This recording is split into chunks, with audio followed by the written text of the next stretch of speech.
కొంతమంది ఫోన్లో 1000 నెంబర్స్ ఉంటాయంట, ఒక్కడు కూడా మాట్లాడరంట. ఏం ప్రయోజనం ఎన్ని నెంబర్స్ పెట్టుకుని? వరకు చూసా చెబుతాం. మనం చూస్తాం, నా ఫోన్లో ఇంచుమించు 18,000 కాంటాక్ట్స్ ఉన్నాయి. కానీ 18,000 ఎవరికి ఫోన్ చేయను. ఫేవరెట్స్లో 5 ఉంటాయి. ఆ 5 ఓపెన్ చేస్తా, 5లోనే మాట్లాడతా. 18,000 ఏదో వచ్చినా ఎవరు ఫోన్ చేస్తారో తెలిసేమో, కానీ టెక్స్ట్ మీ బ్యాక్ అంట. బికాస్ ట్రూత్ బి టోల్డ్, అందరితో మాట్లాడుకుంటే 18,000 కాంటాక్ట్తో మాట్లాడుకుంటాను. నా బ్రతికే ఏమైంది? జీవితంలో నేను ఎక్కడికైనా ముందుకెళ్ళగలనా? I love everybody, I care for everybody, but if I keep talking to everybody, can I do anything? I can't. నీకు సహాయం కావాలన్న వెంటనే ఎవరినో మనుషుని జ్ఞాపకం చేసుకుంటే ఆ మనిషిని అడుగుతావు.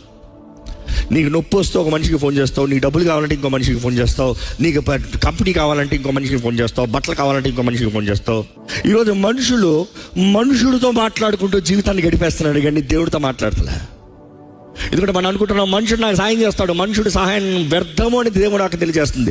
మనుషుడు నమ్ముకుంటాం వ్యర్థము, మనుషుడు సహాయం వ్యర్థము. మనుషుడు నీకు చేయగలిగినంత ఓన్లీ లిమిట్.